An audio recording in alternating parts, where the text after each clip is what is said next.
How long is microblading? Is that the one where they put tattoos on your eyes? Yeah. So they put tattoos on their eyes, and then it stays on there, and then whenever they have to do whenever they want to get it darkened up again, They do the touch up. They do the touch up. Mm-hmm. And did you have to get a license for that as well? You have to have a tattooing license for that. So you have the actual machine at your shop, and you're It's not like the actual like tattoo though. It's like permanent makeup. So the machine is not like a tattoo machine, what you used to. It's like a little handheld pen. So because it's with one needle.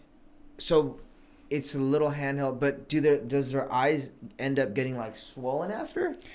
So some people eyes could get a little bit swollen, but typically my clients don't have major swelling. I'm not digging into the skin. I use really good numbing. Mm-hmm. So they be good.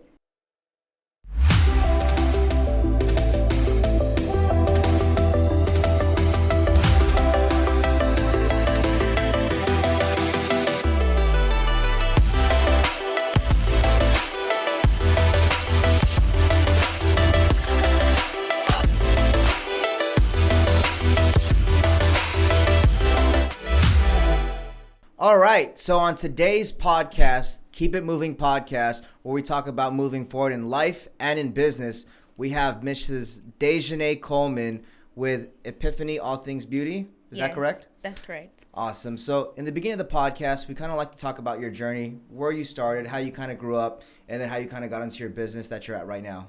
Okay. So go ahead and get into it. So I started my business at the age of 23. I had just had a son, and I was working for Kaiser, which I still work for Kaiser. But I was like, dang, like I need more income.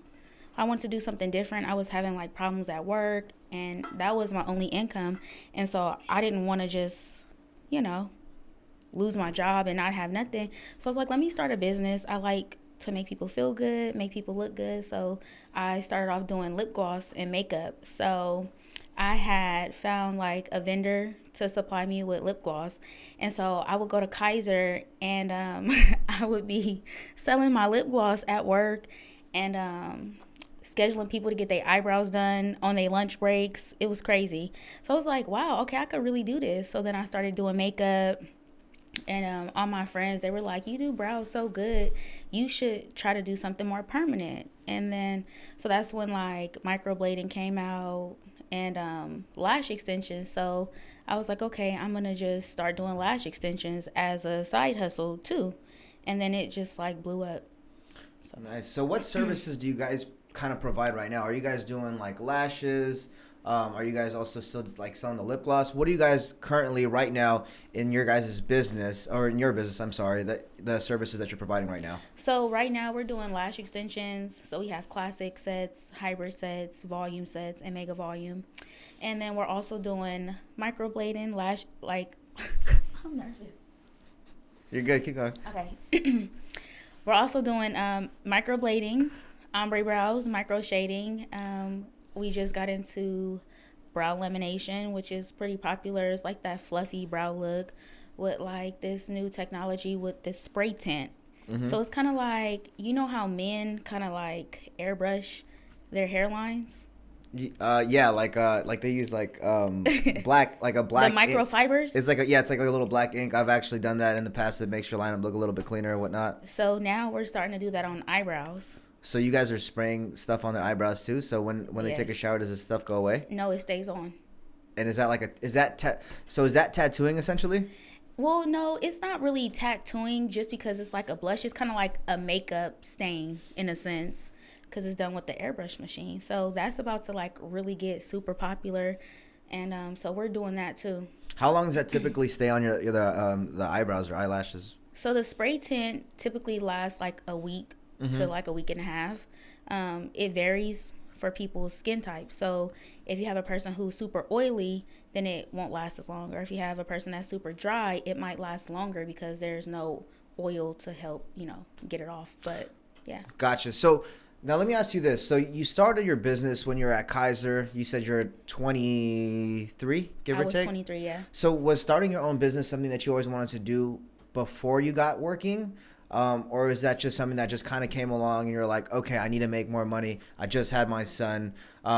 before Kaiser, did you have like the foresight of like saying I want to have my own business? No, I actually didn't. I used to like work in a hair salon when I was younger, but I never had the mindset of like, oh, let me start my own business so I could work for myself. It's just like kind of developed when I decided like I don't want to work for nobody. I don't want people telling me what to do. I want to make my own schedule. I feel like I didn't have a lot of time with my son, and I was like, dang, like I need a schedule where I could be more available for him too, you know? Cuz he'll be in daycare. I start Kaiser at 7 a.m. I'm not off until like 3:34. I'm getting him at 5, and by the time we get home, it's dinner and it's bedtime. Got it. So when did you realize that you essentially wanted to do that? Would you say that your son was the main reason why you started your own business? Yes and no.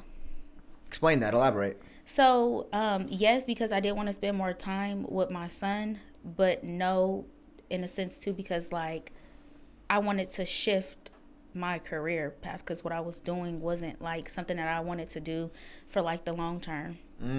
Got if that it. makes sense. Yeah, no, I mean that totally makes sense. I've been in the same path as well too. I was working at Sprint for a while, and I was doing that for a couple of years and doing sales. I mean, I learned a lot from it, but that's something that I definitely didn't want to do my whole life. So I guess you had the same exact thing. When did you have that realization when you were at Kaiser? Was it just one day you woke up and you're just like, fuck this, or was it just one time? It was really like my supervisor was really messing with me. Messing with you. Like he was like sometimes he'll be cool, sometimes he'll have a problem with me, and I felt like he was nitpicking at everything that I did. Literally, like I would go take my lunch and he'll be like, oh, you can't take your lunch right here. Like there's a designated area for us to take our lunch. So I was like, okay. And then he was like trying to write me up, so I like to give him credit, because maybe if it wasn't for him getting on my nerves so much, it would have never pushed me to like want more, or to do something different. Like I think that was like the start of when I started thinking like, I need to do something different. Like I want to start my own business. I want to work for myself. I don't want to deal with this. So I would say that was like my turning point, because like I was just going to school, the traditional way, because my mom is real old school. She's like, you need to go to work, get a good job, go to college. So like I graduated college. I do have a college degree, which is like useless in today's society. Right. Not to say it like that, but it really is. Like you really need like a master's, and it has to be something that's like healthcare driven, like doctor, maybe lawyer. Something big, yeah. Something big to actually really to benefit from even going to school. So yeah, that's what it was. No, for sure, because I've actually interviewed, I would say, most of the entrepreneurs that's been on here, a lot of them said they did graduate college, but they didn't use anything that they learned from college, essentially. Right. I mean, I went to college, but I mean, I dropped out after, a couple of years, 2-3 years, and never finished. But from what I can remember, I never used anything from college. Would you say the same thing? Have you ever used anything from college in your business today?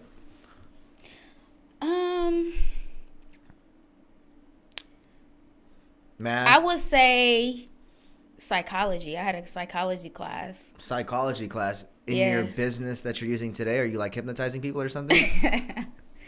No, but I would say the psychology class, because it teaches you how to interact with different people, and like you'll meet people, you'll talk to people, and you can pick up when something's not right with a person.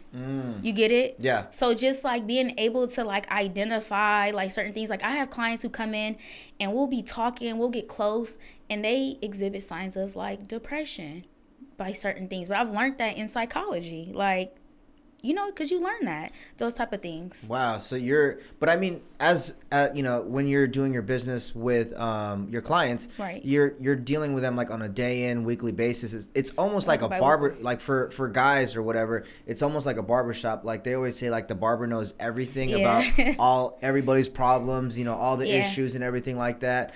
I feel like you guys are probably like on the same boat, right? It is the same, and the appointment times are longer. Oh, So it's not like a 30-minute haircut. It's more like an hour appointment. So we have time to like talk. And sometimes like we be needing more time to talk, and then they want to come back because then I turn into a therapist. So is that like how you get like a lot of reoccurring clients, because you build a relationship with them? I would say so, yeah. Got you. Now, so tell me a little bit about the services that you guys offer right now. Are you guys doing? Because I've seen so many like lashes. I feel like everybody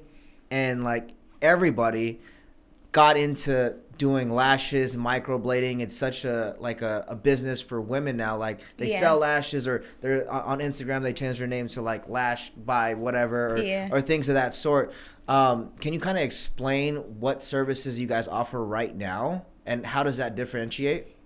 So, everybody do eyelashes, but everybody ain't me, right? So for my business, I'm able to do lashes in 45 minutes. I would say that makes me different from everybody else who does lashes. So sorry to cut you off, but when you say lashes in 45 minutes, is that a selling point? Because people do it a lot longer, like 2 hours or 3 hours or something? People typically the average time is about an hour and a half to 2 hours. Some people who are just starting are at the 3.5 hour mark. So 3.5 hour mark. Yeah. So they're sitting down with their eyes closed for 3.5 hours, and they can't open their eyes for 3 hours. Yes. That's horrible. It's crazy. So you guys are doing it in about 45 minutes. 50 minutes max, like in and out. So if you're a new client, I have you come 10 minutes before, or if you do come like right on time, we go over paperwork, and then you're still in and out within the 50 minutes, within that hour. So when you do the lashes, are you guys offering any other types of services? So I do brow waxing. Brow waxing as well? It's as an add-on service. And then the tint. The brow lamination.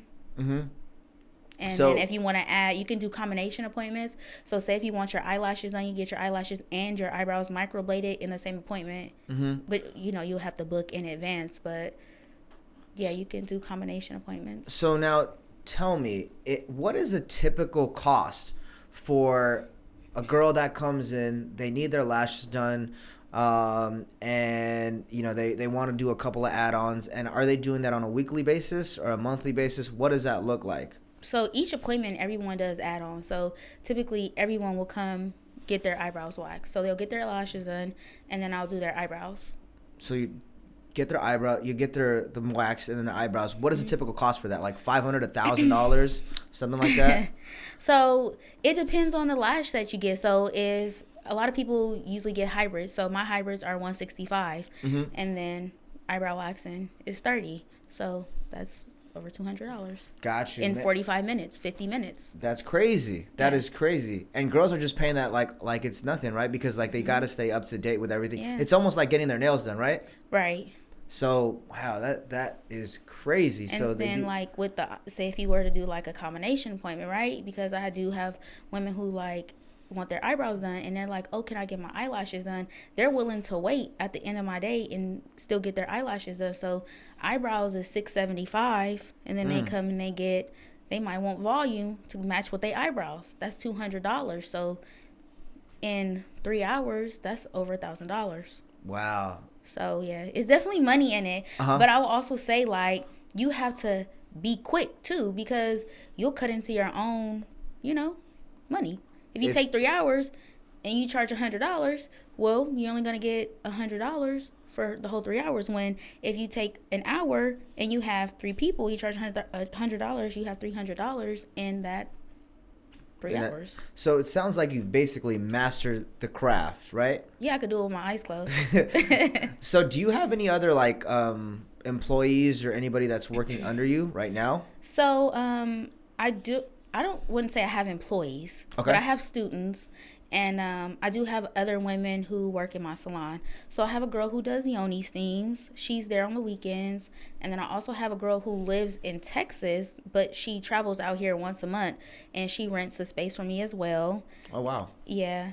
And then it's me. I had more people, but I actually like my space small. Like, I like working by myself. I used to want that whole big salon thing, but it's so much more peaceful when you just be by yourself. So do you typically, do clients typically book you on a reservation basis? By appointment only, yeah. By appointment. So you don't have really any walk-ins or anything like that, do you? No, unless someone calls and wants an appointment same day and I have the time, then I'll offer them that slot, but there's a fee for that. Got it. Yeah. So before, let's take a couple steps back. So before you got into school, were you working in the beauty industry as well? Did you know that there was going to be this type of money inside of the beauty industry? Well, when I was 16, like 15, I went to manicuring school, so I knew that there was money in the beauty industry. So just like starting there. You went to manicuring school, so you were already kind of wanting to get in that field? Well, I just like to do nails. Used to like to do nails for fun, though. It was not. I mean, I was 15 at the time, so it's like back then there was no social media. There wasn't like people talking about entrepreneurship or anything like that. So I was just doing nails for fun, and then when people want their nails done, then they'll pay me to do their nails. But it wasn't like something I seen as like a career back then. It was for fun. Yeah. So when you were at 15, were you still doing nails or whatnot, or were you just like? Yeah, I was doing. Were you charging for that? I was. You were. But it was like $20. $20 compared to what now? $120. So compared to 100, I mean, but $20 back then. I mean, you're 15. That's what, I don't know. $20 used to go a long way. That's what I'm saying. Yeah. So that was more than, if you're like, that's probably like 10 plus years ago. $20 is definitely a lot of money. Yeah. So that with that being said, you went to beauty school, and then after that, what did you do after beauty school? Did you have another job after that? Well, I actually didn't go to beauty school until I started doing lashes, because manicuring and esthetician are two different things. Yeah. So go ahead. No, go ahead. Are you in school right now for nails? Was it or no, for esthetician? I have a license. I graduated already. So you did that before you opened up your business? No, I opened up my business first. So you opened up your business first, and then you became an esthetician. Yes. Got it. I always tell my students, I mean, I know that it's like kind of backwards, but it's the truth, right? So say you see young girls, they like, oh, I want to do lashes. And then they actually start to do the lashes, and then like, oh my God, like, I don't think I want to do this no more, or, oh, it's a lot of work. So it's like if you go to school before, you invest all this money into esthetician school, then just to do lashes, then you find out that you don't like doing lashes, and you wasted your money and your time. So I always tell my students, like, if this is something you want to do, you could take a class first and then go to school. Right. From there, you want to like minimize like the risk with your money. Right. No, and I think a lot of entrepreneurs actually do that. They get into something, they don't really know what they got into until it actually really becomes a business. Because I think when I kind of got into this business, I didn't get my correct licenses, my insurances or anything like that. I just jumped in and I was like, let me go ahead and you learn as you go. Yeah, I learned as you go. Yeah, and then same. Is that the same thing that you did? Same, yeah. So, I mean, but it didn't really make much of a difference, right? Because I know for me, when I got in there, it's not like I got fined or anything like that. Yeah, is that what girls are kind of scared of? Well, honestly, I don't really think girls are like scared of anything when it comes to like being fined or anything like that. But I just think it's a good thing to have. Like, you can charge more, it makes you look better that you're licensed and stuff like that. So you actually have to get a license to do eyelashes. And they don't teach you eyelashes in school. They make you pay for a class outside of them. So either way it goes, you still have to take a class, whether you take it while you're in school, before school, or after. What percentage do you think that lash techs in the Bay Area have their license?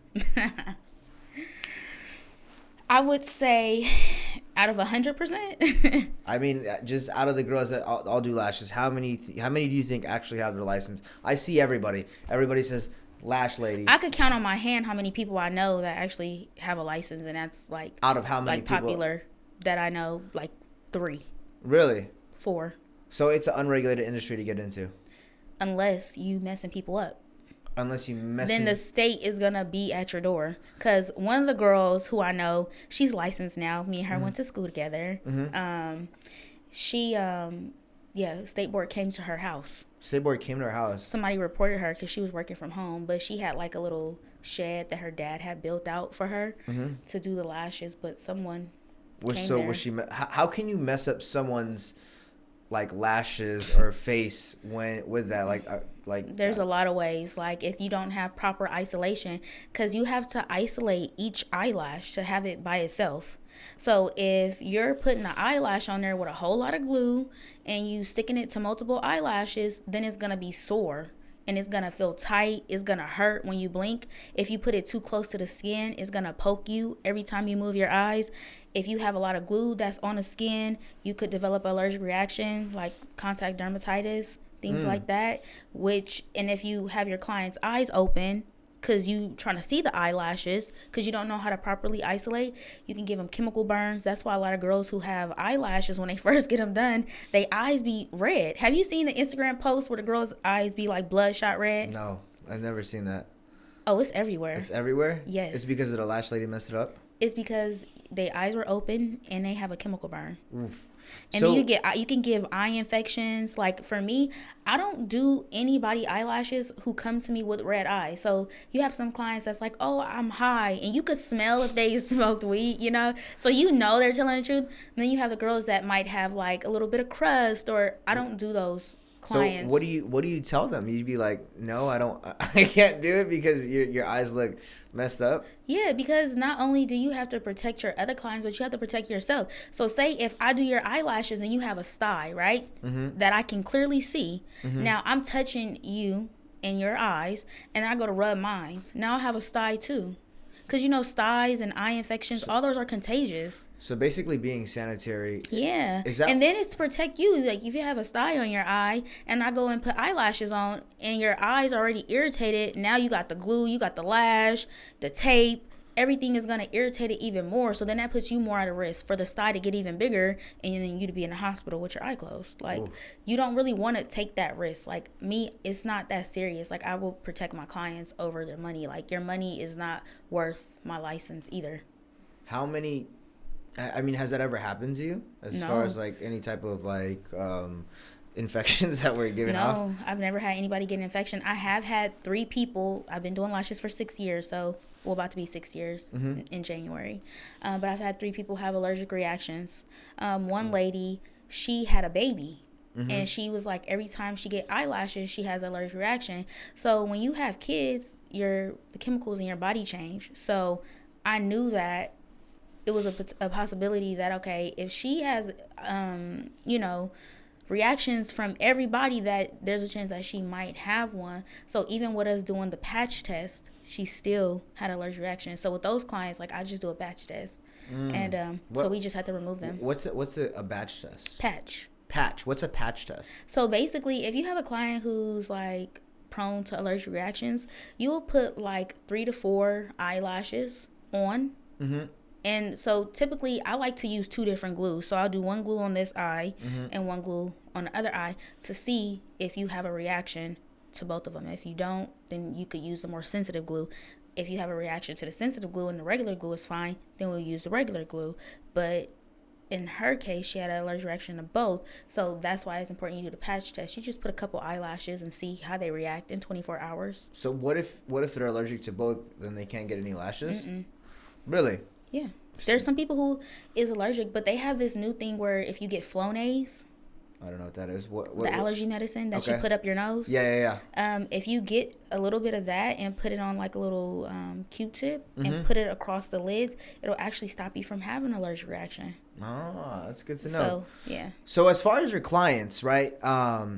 I know that you're pretty booked up. You know, I've talked to you in the past as far as I've seen your business grow from the very beginning or whatnot. I actually remember talking to you when you were making, I think like lip gloss, and you had, it was like eye shimmers and stuff. It's like eye shimmers or something like that, and you had bought it online and you started making it, and I was like, oh yeah. And I was like, what is she making or whatnot? And then, but I mean, you've grown your business. You know, I've actually sat down with you and Brian in the past, and you know, I was looking with other business ideas or whatnot. What have you done as far as to grow your business, and how do you get your clients? Because for us, we typically use Google, Yelp, all types of those marketing sources. Is it the same thing with your business? Because I know it's a lot of cosmetics and it's a lot of like visualizations on there. So I would think that Instagram would be a good lead magnet for you. Is that correct? Yeah, I would say word of mouth too. Word of mouth. Word of mouth is like, sometimes I feel like it's bigger than like Google, because you actually have people who have relationships with you, who in relationships with other people that vouch for you, for them to come to you, you know, versus with like Google, it's like, oh, these people don't know you. They don't really necessarily take you serious either. You know, that's what I've learned from my experience. So word of mouth is like really big. Instagram is the other one. I do use Google and Yelp. I don't really care for Yelp though, because you'll have clients who will write reviews and then the reviews just disappear. Okay. Yeah, I actually that is so crazy to me. Yeah, with us too. I think it's for everybody. There's this thing with Yelp where if it's not like, if they haven't used Yelp a lot, it goes into your unrecommended reviews, because we have like I think close to like 400 or 500 unrecommended reviews. It's crazy. Yeah, it's crazy. And then you have to pay them in order for the reviews to kind of come back up. They have this movie on Netflix. It's called Billion Dollar Bully, and it's about Yelp. Okay. And because of that, you know, they just feel like I think you have to pay Yelp tons of money in order for your reviews to kind of show up on there. But I mean, on Instagram, do you deal with them like yourself, or are you having someone on your, you know, book the clients? Because I'm sure there's a lot of people that DM you as far as you know, your appointments and everything like that. Yeah. So it's a little bit of both. Like I'll put a notification on like Instagram, like a little, you know, story post, and then have people book, put a link, make it a little bit easier. I try to respond to as many people as I can, but sometimes I can't. But I do both. So you do both. And then do you typically do like a deposit with everything like that? Yeah, you have to have a deposit. So you have to have a deposit, because you can't even book an appointment online without doing the deposit. You can't go to my site and just book an appointment. When you book the appointment, you pay the deposit at the same time. And why is that? Is because you had a lot of people that canceled on you in the past? Because you'll get people who will book an appointment just to book it, hold the appointment day of, don't even come to the appointment, don't confirm, and stuff like that. And I don't play about my time. Like, I'm very particular about my time. Right. So it's like, the people who are serious, they're going to pay a deposit right then and there when they book in, and they're good to go. And if you cancel your appointment or you can't make it to your appointment, then that's what your deposit is for. But if you like cancel same day, your card that's on file will be charged, because I send out confirmation texts, emails. If you can't make it, let me know when I'm confirming 24 hours to 48 hours before your appointment, and then I'll, you know, take care of it without charging you or anything like that. But if you hold the appointment, then you're getting charged. So it sounds like you have a pretty loyal following. Where is most of your guys' clients coming from? Because with us, we service essentially the whole Bay Area, and we deliver all the way out of state, you know, out of states to a couple of states as far as Texas, Colorado. Where do your clients come from? Because you said that you had one of your students, was it, that comes all the way from Texas? Well, I have her, but she's originally from out here. Got it. But I've had students come from D.C. I had a girl take a training with me from D.C. She came out here. I have clients in Sacramento, Fairfield, Vallejo, San Jose, So LA. They're coming all the way out from there to get New York, to get their lashes done. And are they coming? Are they flying consistently every single month? Yeah. They're coming. They're spending. So that means even for eyebrows, I have people who don't even live out here who have been following me, and they're like, I have to go to her to get my eyebrows done, and they travel to me just to do their microblading, but they only have to come once a year. Got it. Hey guys, if you really like this video, like, comment, and subscribe. This will help the channel grow drastically. Share this to 5 different people that you think can benefit from it. Now back to the video. How long is microblading? Is that the one where they put tattoos on your eyes? Yeah. So they put tattoos on their eyes, and then it stays on there, and then whenever they have to do like whenever they want to get it darkened up again, they do the touch up. They do the touch up. And did you have to get a license for that as well? You have to have a tattooing license for that. So you have the actual machine at your shop, and you're it's not like the actual like tattoo though. It's like permanent makeup. So the machine is not like a tattoo machine, what you used to. It's like a little handheld pen. So because it's with one needle. so it's a little handheld, but does their eyes end up getting like swollen after? So some people eyes could get a little bit swollen, but typically my clients don't have major swelling. I'm not digging into the skin. I use really good numbing, so they be good. So They don't be feeling nothing. Only in the beginning, like the first 10 minutes, they be like, "Oh, girl."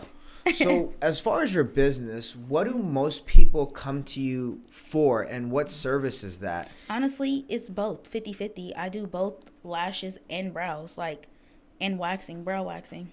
Got it. Like it's not I do more of one thing than the other. It's literally like the same. Like, Got it. Now, as far as your students, right? You had told me that you have students that you would train. I think we spoke about this the other day, where you have students that come into your shop, and then you train them, and then you go ahead and get them a certification, because that's actually something that I see like all over. I see that like on Instagram. I see like selling courses, and I see people come in and it's like, they get the certification. Tell us a little bit about that. I'm very interested in that, and how beneficial is that? And then, did you need to get a certification to give out certifications? That's a good question. So, it's like a lot of like misunderstanding about like certifications, right? Because you're not really certified without a license. You get it? Okay. Like, okay, we get that you're certified to like take the training. You're certified because you know how to like properly place eyelash extensions, but you still have to get a license to be completely like a certified lash tech, if that makes sense. Okay. Because remember, you have to have an esthetician license to do lash extensions. So when you get them certified, right? They still. But I'm licensed too, so I can certify them. Right. Because I'm licensed. Okay. But they still have to obtain their own license. You get it? So what if they didn't go to you and they just went to get their esthetician's license? Would they essentially still be able to do lashes? Yeah. They could teach themselves. But what you're selling them is the technique on how to do it. Yeah, my way. Got it. Yeah, so that's what you're selling. You're selling your skills. Like, a lot of people, they want to know, how could you do lashes in 45 minutes? Like, can you teach me the way you do it so that way I can do it as fast as you do it? So when did you find out that you were that good at doing lashes? Did somebody come to you and say, hey? Everybody.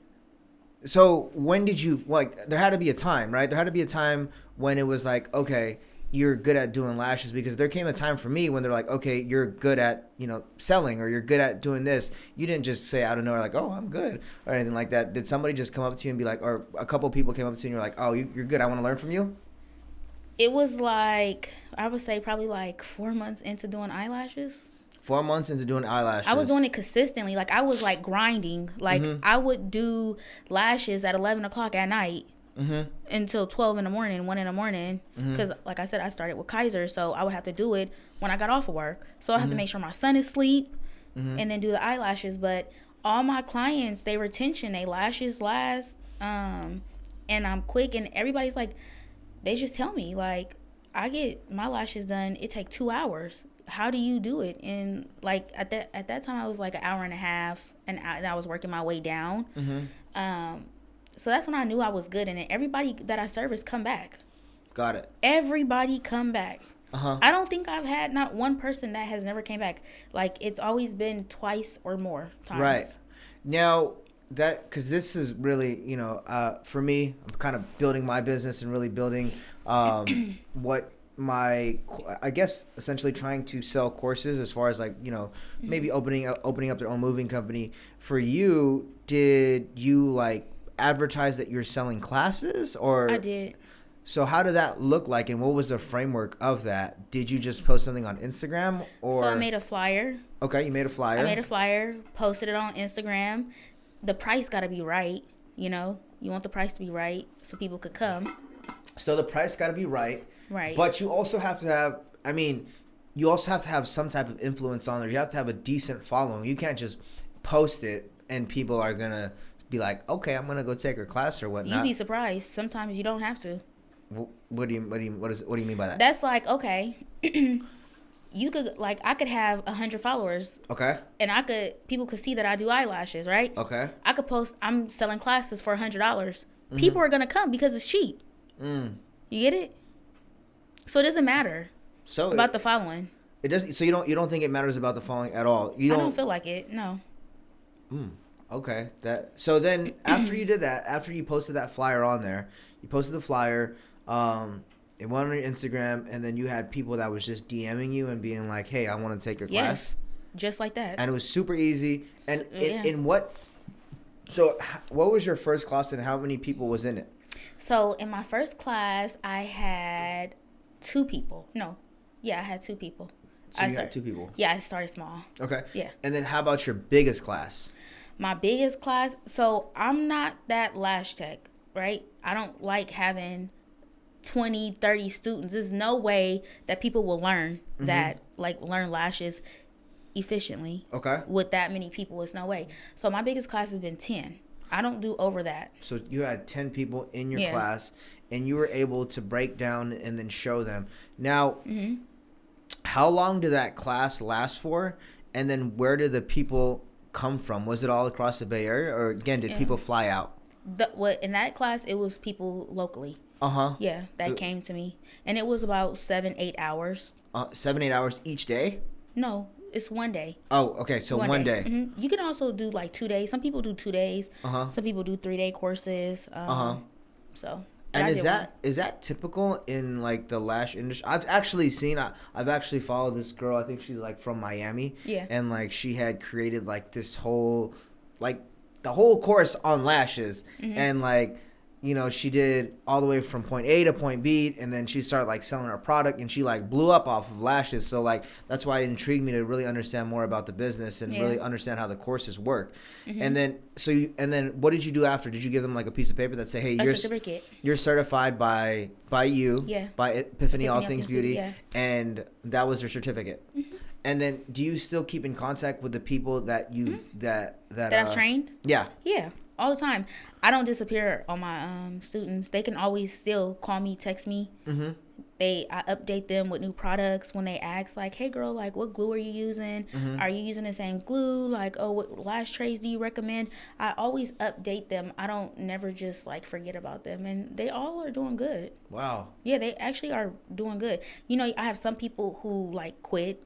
They decided that it wasn't for them, but also have a lot who still doing eyelashes, successful, have their own business, like everything. Would you say that they quit because they were not getting any business, or did they not, or were they just not good? They quit because of the time it takes them. The time it takes them? Yeah. But I thought you said you kind of get it. No, but just because I teach you my way, not everyone is going to get it. So not everyone's going to be able to do it 45 minutes. Yeah, everybody's not going to be able to do that. I could teach it to you. Right. But it's still up to you to continue. And to make it go faster for itself. And some people, they just decide that it's just not for them. Or they go different career paths. Some people have babies. Literally. But the people who stuck with it, they good. They doing them quick. Right. They're good. But the people who, stop. Sometimes you stop prematurely too. Right. Like, for example, when I first started doing eyelashes, I didn't know what I was doing. Like, at all. So I was like, you know what? Because when I started, nobody was teaching classes. Right. So I went and I got all the stuff for eyelashes. And I was just like, I had one of my friends come over to practice. And I remember I went to IKEA and I got a light. I was like, this light is hot. Like, I don't think this the right light. Right. So we was hot. We was sweating. It was crazy. But when I did it, I was like, yeah, this is not for me. Right. I said, this is too tedious. This is just not for me. Like, I'm cool. And she was like, you know what? She's like, I'm going to come back over again. Come on. Like, we going to do it again. Don't give up. I was ready to sell all my stuff. Right. I was really about to sell. She was like, girl, no. So I was like, okay. So then we did it again. And I swear it's like it just blew up overnight. I didn't even know what I was doing. I had clients lined up. So, she posted it for me. And then the price was right. Remember, this is what I was telling you. So when I first started, I was charging $65. There was places charging $300. Right. $65 for some eyelashes, I'm going. Right. People like, I'm there. And that's just how it was. The price was right. Even though I didn't know what I was doing, my customer service was A1. So people were still like, you know what? I know she don't really know what she's doing, but we gonna still stick with her. And that's what they did. Literally. So it was like, okay. And then trial and error, you know, I like learned as I went. And then I just like got better, and I still have my day ones. Like... So tell me a little about your journey. It's because I know for me as an entrepreneur, I've tried different things and I've opened up different businesses and I've got rid of certain businesses or whatnot. And there's a lot of times that I did want to quit myself because I'm like, this is way too hard. And I could have got into something else and exerted the same amount of energy and done something else. But like for you, have you ever had a time besides that time that you just said, fuck it, I don't want to do this anymore? Yeah, when I was starting to do eyebrows. When you were starting to do eyebrows. The microblading, the permanent makeup. Oh my God. I had a client. I would never forget her. I knew what I was doing, but she stressed me out so bad. I was like, do I know what I'm doing? Like, right. Have you ever had that happen where you've been doing something and somebody made you so nervous and so stressed out? You like, hold on, wait. All the time. Am I doing this wrong? Like, yeah, all the time. And so I was like, with this, and I would never forget because I took her on my off day, and it was a Saturday. Okay. Right? And I was like, okay, I'm going to just do her eyebrows, and it'll be quick. You know, when I first started doing eyebrows, it took me about 3 hours. Now I'm an hour and a half. Right. $700 for an hour and a half. That's crazy. It's good, right? Right. So, I was doing her eyebrows. We was off to a great start. And then I was trying to tell her like, oh, this shape looks right for your face. But I'm not that person where I'm like, oh no, you got to do this shape. Like I want to do the shape that you like. You know, I'm going to tell you my input. Like, I think this shape fits your facial structure. Like it makes you pop. It lifts your face. Everything like that. She insisted she wanted her eyebrows longer. And I was like, you know, I really don't think that that's best. But if that's really something that you want to do, we could do it. You know? And she was like, yeah. I did her eyebrows. She fucking hated them. And then what did she do? She was like, oh my God, I should have listened to you. And I was like, oh my God, was I supposed to still do what I wanted to do? But she was like, you know what?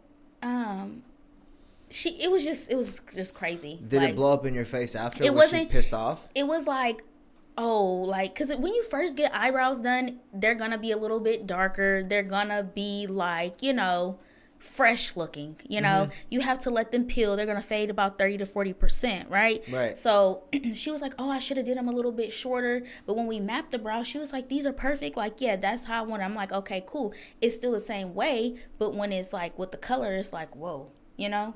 So she ended up liking her eyebrows later on. And she wanted to come back and get a touch up. And I told her no. Told her no. I told her respectfully. I was like, you know, you stressed me out so bad that I don't even feel comfortable servicing you anymore. Because, like, I knew what I was doing, but she stressed me out to where it had me like, what? Like, then when it was time for her to pay me, she was like, oh, I'm like $100 short or something like that. I think I got to go to the bank. I said, oh, no, I will come with you. Right. You didn't stress me out, and she like, oh well, actually, I have $100 in my car. So it was like. So she ended up paying you the full amount. Yeah, of course she paid me the full amount. She didn't have no choice. But it was just like that right there. She was that client to where I was like, I'm never doing this again. Like I'm never fucking doing this. Like I'm done with eyebrows. I don't even want nobody to ask me. Can I even no? Right. And then I talked to my mom about it, and I had talked to my friend about it. She's like, you can't let somebody, like, make you feel like that, even though you know what you're doing. And I was like, okay, I'm going to try one more time. And then I, like, been good, like, ever since. And I don't never have problems when it comes to people's eyebrows. Like, I've never had nobody outside of her that was like, oh, my God. Right. Ever. Right. Since, like, confidently speaking, like, everybody love their eyebrows. Like, I'm very particular. I try to get them like twins. Yeah. Like, I do your eyebrows how I would want somebody to do mine. Yeah. So, but that one right there, I was like, yeah, I had to call my mom. I was like, then I had to call my friend who referred her. I said, don't send me nobody else. I said, because she didn't. She was like, she do me like that. Gotcha. And I was like, yeah, no. So it's crazy because, when you have your own business, you become an entrepreneur, you could kind of deal with the people that you want to deal with, right? Yes. And then when you were working at Kaiser, you had to deal with that person. Right. You had to put up with them. Right. So like the two differences is completely different. What's your favorite thing about, having your own business and being an entrepreneur? What's my favorite thing? Yes. I would say my favorite thing is having the option to decide with everything. Like the way my day gonna start. So the flexibility, everything. So the flexibility essentially, because for me, I like the flexibility too, but I mean, I still like to work. I still like to work every single day. But if I need to take a day off or whatnot, then, I'm okay with that. Not having nobody to, basically beg, can I get the day off? Right. So I would say, the flexibility. But I also love that I get to meet new people. Like, I've met some amazing women. Right. Like, for real, doing eyelashes. Like, sometimes it's like when you be in like a little box, you feel like, everybody's bad. Like, when you in a certain environment, it's like, these aren't good people. Right. And then you actually meet people from everywhere else and you're like, wow, okay, it really is good people in the world. Like, right. It's just crazy, like the people that I've met doing eyebrows and everything like that. So I really like that too, about having your own business. It opens up doors that you probably wouldn't really be. So you basically got some good relationships out of the people that you worked with, because I've definitely met some good people from other types of relationships, business relationships, and I've experienced great things that came out of them, not only from business but and other things as well, and I use their services as well too. Right. So is that the same thing with you? Got it. Yeah. Now, as far as being an entrepreneur now, right? You got into business. I think you said you're going back to school. Was that? Yes. You're going back to school. Are you thinking about what are you going back to school for? So I'm going back to school to do nurse practitioner. End goal is really to be a doctor, but I need nurse practitioner money to pay for doctor school. So I'm going to do nurse practitioner so I can start doing Botox, lip fillers, injections, things like that. So like, are you planning? So I guess for me, I'm thinking like how you're kind of mapping it out, right? Because you're kind of supplementing your main business. Because for me, we're doing the podcast, we're doing social media, but everything is to supplement the bigger picture, which is the bigger business, grow the moving company, grow it to multiple locations and everything like that. Are you going to school to be able to do the Botox and everything, to have an all-in-one stop shop at your salon right now? Well, I want to expand to like a different salon, but more of like a med spa. Yeah, but is that essentially what you're trying to get into? Yeah. So you're trying to become, get the doctor, is it a doctor in or whatever? Doctor in, so you can do Botox. And don't say or whatever, because that's a big deal. I'm sorry. Well, I'm sure it is a really big deal, because you got to go to school for like 8, 9, what is it? A long time. Yeah, 8, 9 years. I'm going to be 100 years old by the time I graduate. But I'm sure it's going to be super worth it, right? Right, yeah. Got it. And then you're going to basically be doing the lashes, the Botox, the fillers, and everything like that. Yeah. Because I can't do lashes forever. I don't want to be 40 years old doing eyelashes. So Why not? Yeah. Isn't the money good? The money is good, but, you got to elevate. Got it. It's about growing. You can't, you start from the bottom, So as far as the business, right, you got the hang of your first business. You've actually spoken to me about other businesses in the past. Like I have a clothing brand too. Yeah, a clothing brand too. It's like seasonal. Okay. But it sells out. I have it in my shop. My customers, they come shop and they buy it. Yeah, they buy everything, even skincare. Like I'm about to get ready to relaunch my skincare too. That's why I've been working on my website. A lot of people love my skincare too. They like, girl, how you be glowing like that? Because remember, I used to have like bad skin at a point. Like I don't know what happened, but I'm good now. Right. Have you ever thought about getting into like any other businesses besides like the beauty health side or anything like that? Yeah, remember I wanted to do a coffee shop. Yeah, so you want to do a coffee shop. Whatever happened, that never fell through, right? No, I got discouraged. So you got discouraged, huh? Got it. I mean, it just depends. It just seemed like so many moving factors that went into play with that.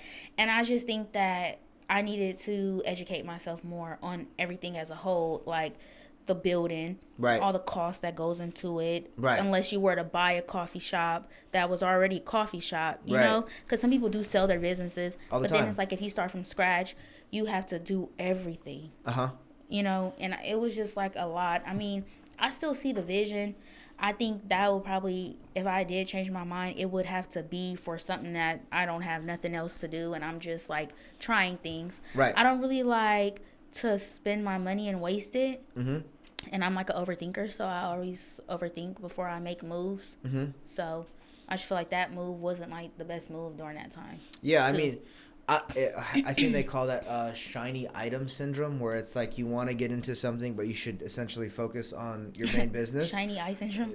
No, shiny item syndrome. That's what they call it. Shiny like, item. Yeah, so like essentially you see something that you think is going to make you more money, but you really should be focusing your energy into your main business. I've done it in the past. You know, I opened up I think a pressure washing company. Oh yeah, how was that? Yeah, you know, again, it was something that I wanted to get into, but I got out of it because I didn't have the time, and then my business partner at the time didn't have the time, so we kind of just. But was it a good thing to do though? Did it go hand in hand with the moving company?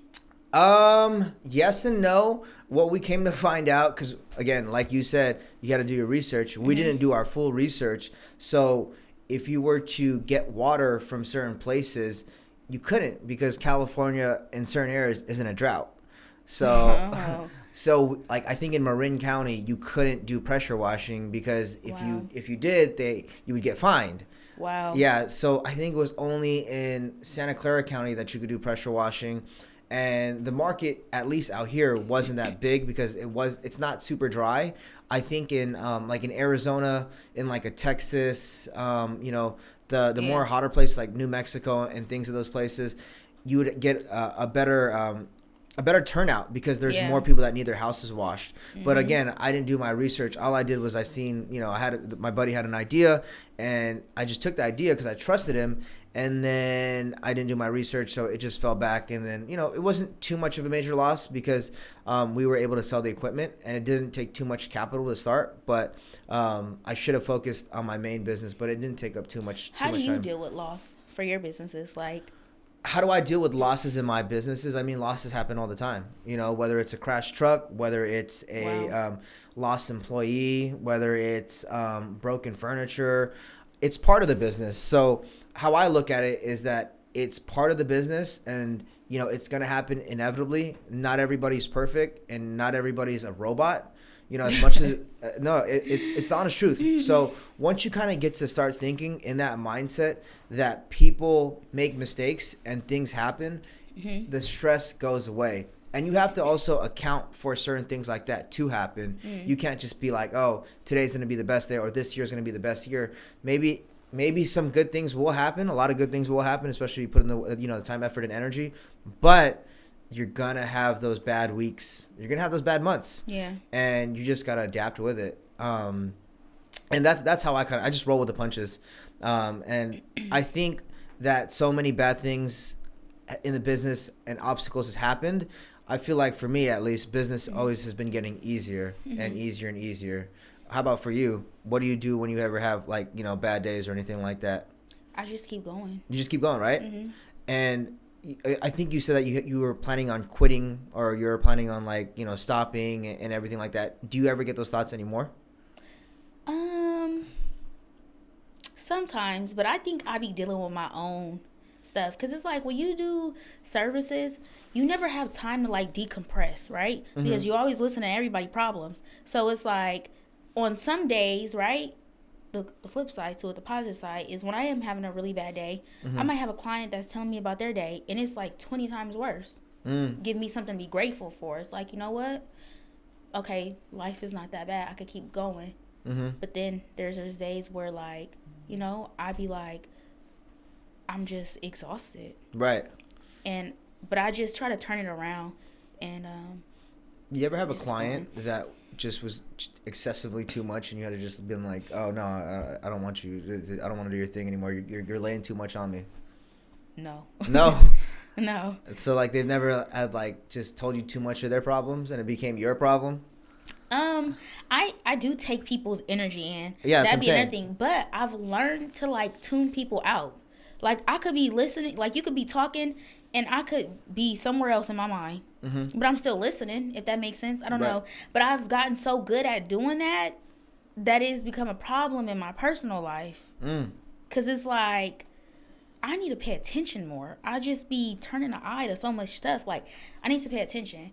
It's like you and me could be talking, right? Or I'm listening to you talk, and I could be thinking about something completely different. Like So you tuning everybody out. It becomes a habit, right? and I really have to catch myself because my son will be talking to me, and I'd be like, yeah, baby, and it's like, but I don't be really listening.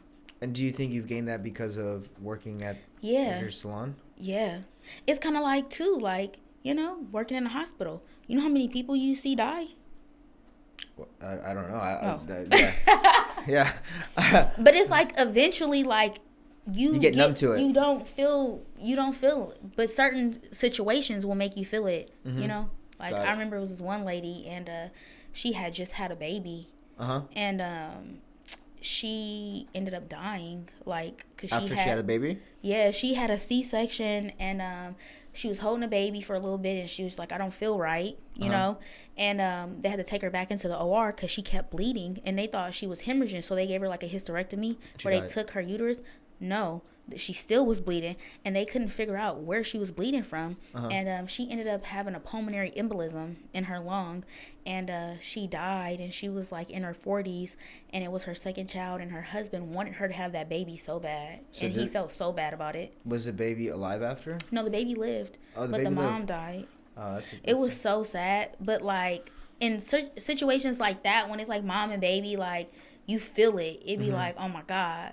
But it's like if it's somebody that's old and they had like 20 babies, COPD, and they from smoking, and then they die, it's like, oh, that's sad. Yeah. But it's not like, oh, I'm about to go home and cry about this. Like when that happened, I went home and I hugged my kid, because what would my kid do without me? Right. That baby gonna grow up with no mom. Right. Or like it's been times where I used to work in the pediatric unit, and it was a little girl, I can't say her name for confidential reasons, but she had brain cancer. Ooh. And her mom, she was like a little older Asian lady, like you could tell she had kids later, and but she was so sweet. Like I would see her every day, and her daughter had like beat the brain cancer, and then it came back, but it came back to where they couldn't like take it out. Yeah. And it just makes me so sad, because I really liked that little girl. Right. And she died. I literally watched her die. Like her head got so big from the cancer. She couldn't even open her eyes and see. She looked like a completely different person.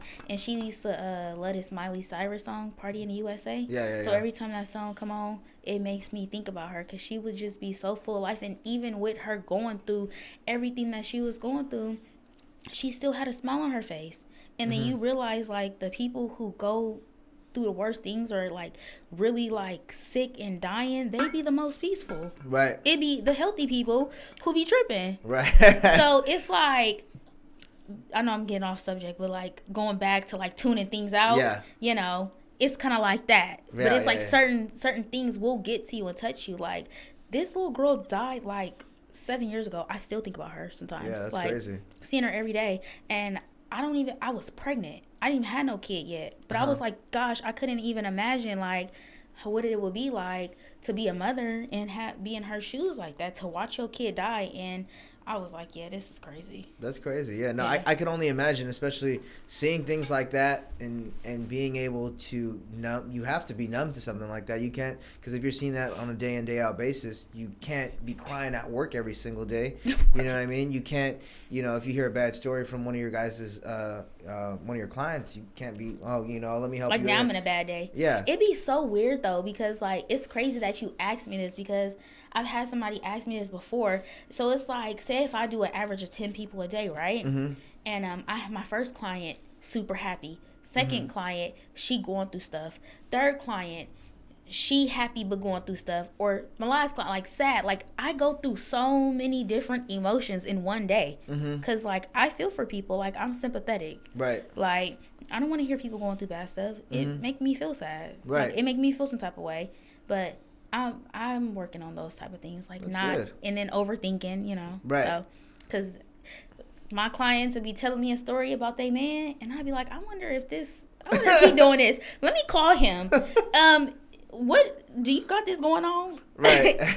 I remember I did that a few times. He's like, I'm not about to do this with you today. But it's like trauma, like PTSD. Like, I be having clients that be like sleeping with each other's man. I can't tell them that, oh, by the way, girl, yeah, your man over there, like, you know. Oh, no, that's good. And it was crazy. I did that one time. Uh-huh. She's my friend, though. She's like my friend. And a client came in. I liked her, too. Like, I still like her. We don't have no beef. But right. It was a weird situation to be in, because it was like, okay, she was like, her man cheating. And he got a key to so-and-so house. Ooh. And I'm like, I be around him. So it's like, we talk about everything. She know everything. So it's like, damn, like, it's like a thin line between friendship and like business. Yeah. So I was like, damn, do I tell her? And it was sitting on me heavy, and I was talking to my godmom about it, and I was like, what do you think I should do? You think I should tell her? Because then now I'm going to potentially, like, lose money. I'm going to lose a client, like, right. You know? And I was like, I can't do that. Like, I have to tell her, like, girl, your nigga out of pocket. Right now. He ain't moving right. I'm going to tell you, so you're not looking stupid. Right. I'm not going to tell you who told me, but I'm going to tell you. So that's what I did, and I told her I couldn't tell her who told me. So you got. But then it ended up all coming out anyway. Right. And then when a girl asked me, like, did you say something? I said, yeah, I did. Like, I'm going to keep it real. I'm going to own my shit. I'm a grown woman. Like, that's what it was. But it's like, when you are a real friend of somebody, like, my loyalty is with her. Like, yes, you pay me to do your eyelashes. And I probably, like, the normal average person probably wouldn't have wanted to be in it. But because I fuck with her, I was like, yo, man, not moving right. That's what it is. So, to take that loss, but at least I know I'm not a fake-ass bitch. Right. And I told her. So it seems like you have all the tea because you deal with all different types of clients everywhere and all that energy that kind of comes in. I mean, you got to be. Sometimes I'll be like, I don't even want to know. Yeah, you got to. I don't even want to know. You got to be able to tune some of that stuff out sometimes, though, right? I'd be like, don't tell me no names. I do not want to know. Like, you can tell me the story, but I do not want to know who. Like, don't tell me because I don't know anything. So, where do you see yourself with your business in the next 5 to 10 years? Being a quadrillionaire. Being a quadrillionaire.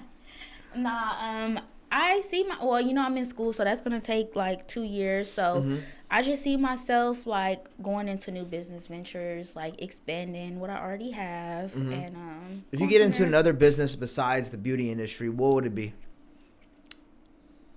I want to sell products. You want to sell products? I want to be like an e-commerce. So you want to be like FBA, Amazon, and something like that? Yes. Got it. I'm trying to get into that because I want income that I can make in my sleep. Okay. I don't want to always have to be behind doing the work. Like, it feels good to be able to sell like $200 worth of clothes or $300 worth of skincare products. Like, it feels good to just know, like, oh, okay, like, I just got to package this and ship it. There's no labor behind it, really. Gotcha. Now that sounds lazy, but you know. I mean, at the end of the day, I mean, if it makes sense, you know, it makes money. I mean, why not do it? You know, I mean, I've looked at different ventures and everything like that and trying to get my hands in a couple of things, but probably, you know, when the time's right, the time will be right. But for now, you know, I focus on what I'm good at and, you know, I'll just keep continuing to strive towards that.